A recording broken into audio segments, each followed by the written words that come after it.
Welcome to Dreamland Chronicles. Join us as we explore the beauty of sleep through a variety of soothing stories.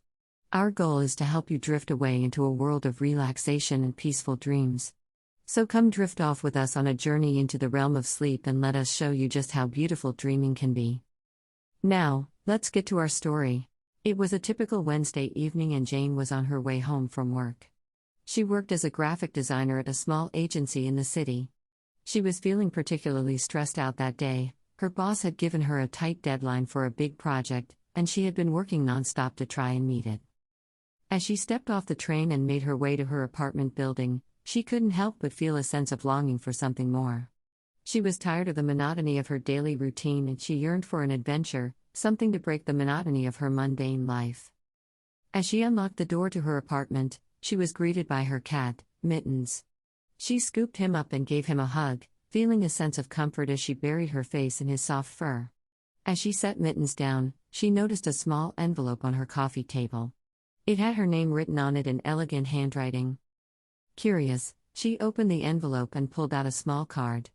On it was a message written in the same elegant handwriting: "You are cordially invited to attend a masquerade ball, taking place at the Grand Regal Hotel, this Saturday at 8 p.m. Dress code, black tie." Jane was intrigued. She had never received an invitation to a masquerade ball before, and she couldn't help but feel a sense of excitement at the prospect of attending such a fancy event. She read the invitation again, trying to figure out who could have sent it. But there was no indication of who the sender was. As the days passed, Jane couldn't stop thinking about the masquerade ball. She spent her free time looking for the perfect black tie attire and trying to come up with a mask that would go with it. She even went to the Grand Regal Hotel to check out the location and to see if she could find any clues about the sender. Saturday evening finally arrived, and Jane was ready. She put on her black dress, matching heels, and her handmade mask that she had designed herself. She grabbed her clutch and headed out the door. When she arrived at the Grand Regal Hotel, she was awestruck by its grandeur. The hotel was decorated with elegant chandeliers and the ballroom was filled with people dressed in formal attire, their faces obscured by intricate masks.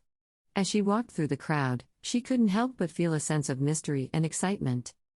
As she made her way to the dance floor, she felt someone tap her on the shoulder. She turned around to find a tall, dark-haired man wearing a black suit and a black mask. He held out his hand and said, "May I have this dance?" Jane hesitated for a moment, but then placed her hand in his and they began to dance.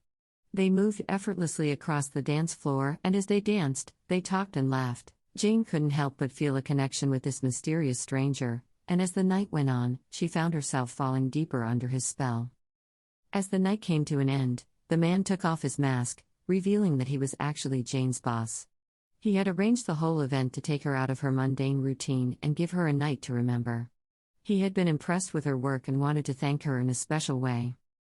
Jane couldn't believe it. The masquerade ball had been the adventure she had been longing for, and she realized that sometimes, the most exciting things in life are the ones that you least expect.